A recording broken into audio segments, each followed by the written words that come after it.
A lot of people hear, oh, if you lift heavy, you're going to bulk up. I am 48 and I'm a mesomorph. That means that I can put on muscle pretty easily compared to other body types. At 48, nobody's bulking up. We are not in an anabolic state anymore. We are in a catabolic state. So you can lift heavy and rest assured that you are not going to, quote, bulk up. The people who are doing 3-pound dumbbell bicep curls and they can do 35 of them, that is not helping you. You need to lift a weight that's heavy enough to where you get to what's called 2 reps in reserve. That means that at the end of that set, at max, you could do 2 more reps. I get together with one of my girlfriends once a week, and we do a pretty challenging strength training routine now. In the very beginning, we tried out different weights to see what was challenging. We didn't want it to be too easy, and we measured that 2 reps in reserve. Welcome to No Filter Doctor, where we cut through the health hype, dig into what's real, what's backed by evidence, and what works. I'm your host, Dr. AK. Let's get into it. Hey everyone, welcome back. Thanks for joining me again this week. We are talking about midlife weight gain. And gentlemen, I'm sorry, it is focused a little bit more on women, but that doesn't mean you shouldn't listen because, 50% of the population is made of women. So I'm sure you know someone who would benefit from this. Also, I am working on a little project where we're going to start talking about low testosterone and a few other things. So that episode is going to be more geared towards you. So do not feel left out. But this week, it's going to be midlife weight gain and mostly in women because I want to talk about hormonal fluctuations and then what happens with body composition, metabolism, and all those things in women. And the reason is I hear about this all the time in my office, and I personally experience this. I'm a very active person. I always have been. I've always maintained a really healthy diet and good eating habits. Yet 2 years ago, I went on to put on a pair of pants that are normally a little bit loose, and I couldn't button the top button. And I was like, oh my gosh. So obviously, I did a deep dive into all of this, and everything that I learned is what I bring to my practice today. And I wanted to share that with you because I know there are a lot of people who are experiencing the same thing and would benefit from this information. A lot of people experience midlife weight gain because a lot of it is due to just natural biological processes. When we talked about the biology of aging, we discussed how most of us have peaked between our mid-20s to mid-30s. Then there's a transition, and that transition is our body goes from what once was an anabolic state, a state which likes to build things, to a catabolic state where we're now breaking down things. When that transition happens, things start to decline. Muscle mass, muscle strength, balance, bone density, VO2 max. It's a really long list of all of these things that start to head south. And the rate at which those things start to head south determines a lot about our health span. Lifespan is the number of years that we are alive. For women, we average about 80 years. But there's something else called a health-adjusted life expectancy.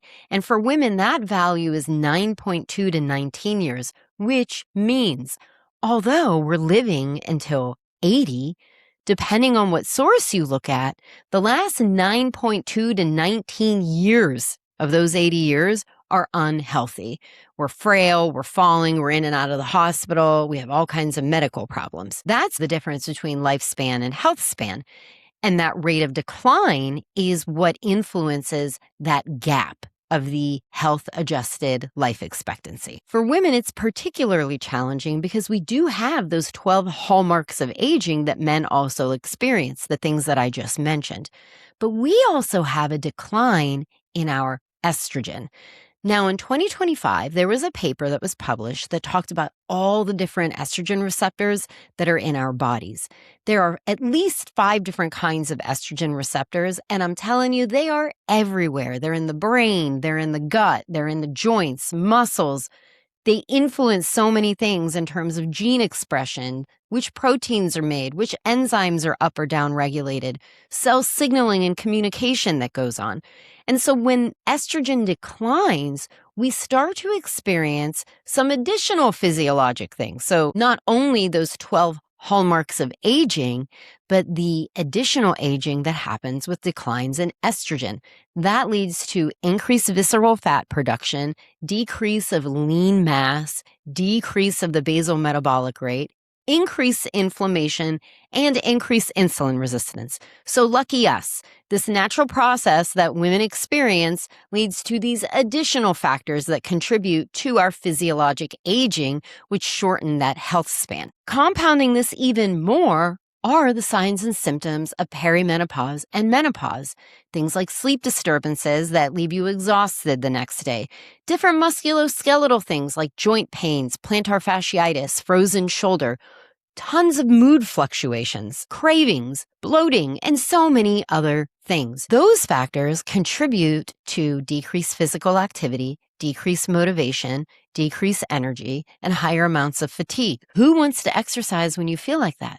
So now, in this absence of exercise, we have more visceral fat accumulation, more insulin resistance, more inflammation, more decreases in our skeletal muscle mass, our strength. It's a pretty ugly physiologic cycle that a lot of women experience when in midlife. And it's one of the primary reasons why whatever you've been doing your entire life is no longer working. This is why my pants did not fit 2 years ago. The good news is my pants fit now, which means that just because it's biology, it doesn't mean it's destiny. There are things that we have control over. Obviously, exercise plays a huge role in that lifespan, health span differential, but I was exercising. I said I was exercising and my pants didn't fit.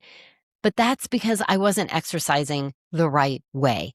When we are exercising at midlife, we are doing it specifically to achieve the goals of increasing muscle mass, increasing strength, increasing bone density, making sure we stay stable, we stay balanced, and that our VO2 max goes up. That is our goals. So we have to exercise in a way to achieve those goals. The most efficient way to preserve muscle mass, strength, and put on more muscle mass is with something called progressive resistance training. I was not lifting weights. I was doing a lot of cardio, and that is something that a ton of women do. We don't lift weights. We are also getting very bad advice that tells us not to lift heavy. A lot of people hear, oh, if you lift heavy, you're going to bulk up. I am 48 and I'm a mesomorph. That means that I can put on muscle pretty easily compared to other body types. At 48, nobody's bulking up. We are not in an anabolic state anymore. We are in a catabolic state. So you can lift heavy and rest assured that you are not going to, quote, bulk up. The people who are doing 3-pound dumbbell bicep curls and they can do 35 of them, that is not helping you. You need to lift a weight that's heavy enough to where you get to what's called 2 reps in reserve. That means that at the end of that set, at max, you could do 2 more reps. Because I wasn't doing resistance training, but I knew it was important, I got an accountability partner. So every week, my friend and I get together and we do a pretty challenging resistance training routine. And in the very beginning, we played around with different weights to figure out what was heavy enough that we could get between 8 to 10 or 10 to 12 reps, depending on what it is that we're doing. But then we wouldn't be able to go more than 2 past those reps. That is 2 reps in reserve. And both of us are getting stronger with this exercise that we're doing. And that is the goal. Not only is it to put on some muscle mass, but it is to also get stronger. Neither one of us looks like a bodybuilder. We maybe are a little bit more toned, but I'll be honest with you, I don't know that either of us really looks that different. But our body composition is improving. Our skeletal muscle mass is going up. Our grip strength is getting better. So those goals are being achieved with that progressive strength training. I don't want to hear anything about women should not lift heavy. In order to get stronger, we need to lift heavy. In order to change the slope of decline that we're all going to experience with aging, we need to lift heavy. Feel free to quote me on that. I am willing to go toe-to-toe with anybody who wants to argue. I'm feeling a little spicy about this topic in case you can't tell. Not only does the weight matter, but frequency and consistency matters as well. The recommendations are that resistance training sessions should occur at least twice a week, and each session should be separated by 48 hours. In those individual sessions, you want to work on opposite muscle groups and do the push-pull, if you will. So biceps, triceps, those are opposing muscle groups. Chest, back, quads, hamstrings. You can go through the entire body and come up with the different exercises to do that. When you do the heavy weights and you are consistent and you have that frequency, what happens is something called progressive overload. Your body is going to adapt to these demands that you're putting on it, and that's when you see that strength increase. The added bonus of increasing skeletal muscle mass is it elevates your basal metabolic rate. So we talked about when estrogen levels decline, so does the basal metabolic rate. Your basal metabolic rate are the number of calories that you need to be alive throughout a day. So if you were going to lay on the couch and be a slug all day, the number of calories that you burn is your basal metabolic rate. Well, estrogen makes it go down, but increasing your lean muscle mass with resistance training makes your basal metabolic rate go up. The other side of the exercise coin is cardiovascular exercise, and this also has to be deliberate. So before, I was doing different rides on the Peloton or going for some of these longer endurance runs. They weren't easy, but they weren't particularly challenging. I mean, they were hard to do for me because I'm just not a runner, but I didn't feel like, oh my gosh, I'm exhausted after I did that. When we are talking about cardiovascular exercise, increasing VO2 max, decreasing visceral fat, we want to try and focus on high intensity interval training. That is the most efficient cardiovascular exercise in terms of improving these different biomarkers. I wasn't doing that. I was kind of a little bit above zone 2, but not quite at VO2 max, and that was the cardio that I was doing. For terms of cardiovascular health and improving VO2 max, you want to be somewhere between 500 to 1,000 MET minutes per week. Now, a MET is a metabolic equivalent of a task. And what it represents is the amount of energy you burn doing an activity compared to what would happen if you just sat down. So 500 to 1,000 metabolic equivalents of a task comes to about 150 minutes of moderate intensity exercise per week. With HIIT workouts, you can achieve that intensity of exercise, but you can do it with a shorter amount of time. So if time is of the essence, these interval workouts are great. I'm not knocking the endurance cardiovascular exercise, however. Most of us who are active are already participating in that kind of cardiovascular exercise. We don't really need to boost that. And that's really good for improving the efficiency of our muscles, their oxygen diffusion, increases capillary growth, and it has its own benefits. It's the other things that a lot of people tend to leave out in midlife. We're not lifting heavy and we're not doing these interval training exercises. And when I say interval training exercise, I know what you're thinking. You're thinking of running sprints. You're thinking of doing these really hard bike rides. You're thinking of maybe running stairs or the bleachers in a stadium. High intensity interval training just means that you are going no holds barred for a short period of time, and then it's followed by a brief period of recovery. It's just an interval with effort. So high effort in an interval of time, then rest for a period of time. Go back again to that high intensity work, then rest. Whatever that work is up to you. Sure, it can be the things that we normally think of in terms of sprinting or being on a bike. It could also be dancing. Listen, guys, I was quite the clubber back in my day, and I would go into these different places and dance until I was a sweaty mess. I was very gross and disgusting. Doesn't matter. I had so much fun, and it was a great form of exercise. So maybe you are a once former clubber and you want to dance to get your high-intensity interval training workouts. Go for it. Do it. It's not the what It's the intervals and the structure. It's the intensity followed by the rest. So you can really just choose your own adventure when it comes to the type of interval training that you want to do. The combination of the progressive resistance training along with the high intensity interval training cardiovascular exercises has been clinically proven, not a mechanistic theory, clinically proven in humans to increase muscle mass and strength, increase bone density, increase functional independence, all while decreasing visceral fat and decreasing insulin resistance. This very deliberate combination of exercise is what is needed in order to make sure our pants continue to fit. And motivation can be a huge factor. I think everyone needs to sit down and do a little bit of introspection to figure out what is it that are their motivators. What is it that kind of gets you excited that will keep things consistent so that these changes can be maintained over time? I shared what it was for me. I got an accountability partner. Data shows that it works, and it has been. I didn't so much need the help with the cardiovascular exercise because I have a VO2 max goal, so I'm willing to put the time and effort into it. But that's what works for me. Everyone needs to kind of figure out what it is that works for them. And this is an exercise that I do with patients in the office, but you guys are not my patients.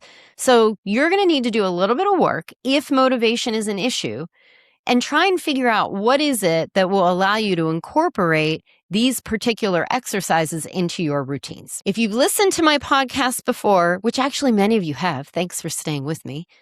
You know, I'm going to talk about what we're eating now. That also has a very large impact on all of those changes that we talked about. Most of the studies and data that are out there are saying high protein, high fiber, low fat.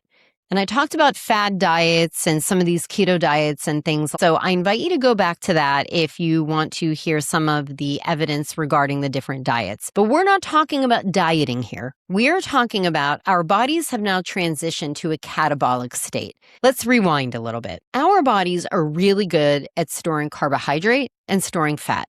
They are not good at storing proteins. Proteins are stored in our muscles. That's it. And as we get older, that muscle mass starts to decline. But guess what doesn't decline? Our body's need for other proteins and enzymes to function. So when we enter that catabolic state, we need to support our body from a nutritional standpoint with more protein. We also want to stimulate our muscle protein synthesis. This is a pathway that's very, very active when we are in an anabolic state, but it is not when we are in a catabolic state. Resistance training will activate it, but so will eating protein. We want to reach a certain leucine threshold, and we can't reach that if we're not eating leucine, which is an amino acid which comes from protein. So it's important that we feed our bodies protein. Now, you're going to look at all kinds of different sources that talk about how much protein we need.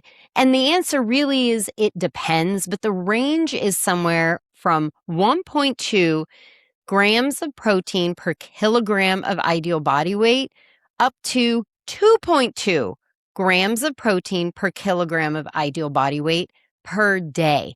So for me, that comes to about 125 grams of protein, which is not outrageous. It's like 35 grams of protein with every meal and like a couple snacks. There are a lot of people out there that are saying we shouldn't have high protein. It's bad for the kidneys. There have been a ton of review papers that have come out that looked into this, and only in people who have the most severe kidney disease are high amounts of protein demonstrated as potentially harmful. There really aren't any other studies that support these mechanistic claims that a lot of people are making about a high protein diet. The other part of that is fiber. Now, I did a completely separate blog and podcast all about fiber, so I invite you to either read or listen to those to get the details, but the bottom line is we typically don't get enough fiber. Women should be at a minimum of 25 grams per day and men at 30 grams per day. There are other ways of doing it, and there's detailed equations. And again, you can go back to what we talked about before to get into those details. In addition to the protein and fiber, we also have to be mindful of total caloric intake. Again, This is not where we could eat whatever we wanted and our metabolism was insane and it burned it all and we're great. We are not in that state anymore. Our bodies are no longer burning through calories like that. Our basal metabolic rates have declined. So we need to modify our caloric intake to now align with this lower basal metabolic rate. Okay, so we've talked about the type of exercise we need to do to make sure our pants fit and our nutrition that we need to follow to make sure our pants fit. We also have to sleep, my friends. There's a ton of evidence that demonstrates chronic sleep deprivation increases your hunger hormones. So when you don't get sleep, guess what? Your cravings are worse, on top of the cravings that you already have. You also have a propensity to accumulate visceral fat instead of subcutaneous fat. Your insulin resistance goes up with chronic sleep deprivation, and the rest of your glucose regulation gets all kinds of jacked up as well. Yes, that is a scientific term. Oh, and this is on top of all of the sleep problems that we now have because of perimenopause and menopause. So it is important to prioritize sleep for that metabolic health. So all those things that I just mentioned were not things that I was doing when I was active and doing the same things and eating right and then couldn't fit into my pants. The other thing that I did on top of all of that was I went to go see my doctor and I said, please tell me that I am a candidate for hormone therapy. And thankfully I was. So obviously we have the lifestyle things that we can do, but then there's those medical interventions as well. And those medical interventions can be hormones depending on what else is going on in someone's life. The thyroid starts to act up in midlife. A lot of people who have been living with euthyroid Hashimoto's are now having hypothyroid Hashimoto's, so that evaluation needs to happen. Sleep apnea is another thing that starts to jump up in midlife, so that could be a contributing factor. I don't want to make it seem like it's all about lifestyle because there are medical interventions that can help as well. GLP-1s have been an absolute godsend for some of my patients when it comes to this midlife weight gain. So if you are one of these people that are doing all of the lifestyle things, you are doing the progressive resistance training, you're doing both types of cardiovascular exercise, you're eating more protein, you're eating a ton of fiber, you're not eating a ton of fat, and you are still dealing with this midlife weight gain, it's time to go see the doctor. You need a workup, you need to have some discussions because there may be underlying medical reasons that are also contributing to this midlife weight gain. The bottom line to all of this is we are not imagining it. Midlife weight gain in women is very common. It is not only due to the normal aging that we experience as humans, but we have the added issues of declining function that is estrogen dependent, and then all of the signs and symptoms with perimenopause and menopause. But that doesn't mean that we're helpless and that we have no options and there aren't things out there. I really hope that after listening to this podcast, you feel seen. Every week I come on here and I do a podcast with the main goal of providing some reliable education to people because of all of the craziness that's out there. With this one, though, I also want to make sure people feel seen because I have so many patients who come into my office crying because their bodies are betraying them. And these are the discussions that I have with them. And over time, it has been getting better. So you're not making it up. You are experiencing it.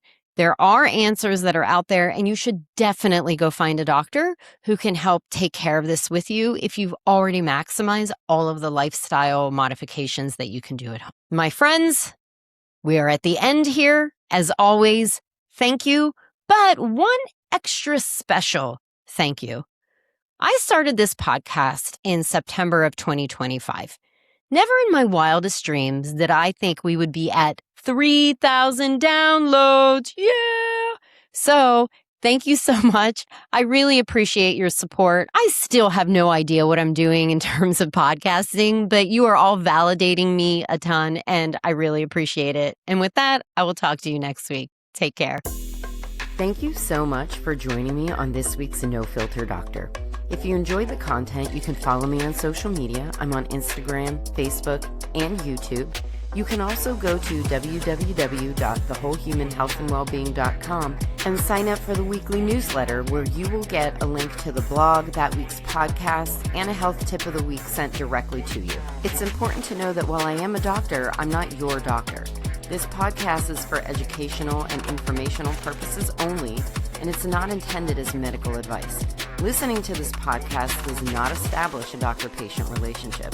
The information discussed should not be used to diagnose, treat, or prevent any medical condition, nor should it replace individualized medical care. If you have questions or concerns about your health, please contact your own healthcare provider. Any decisions to delay or forego a medical evaluation or treatment based on the information discussed in this podcast are made so at your own risk. My only financial disclosure is my medical practice, the Whole Human Health and Wellbeing. Take care, and I'll talk to you next week.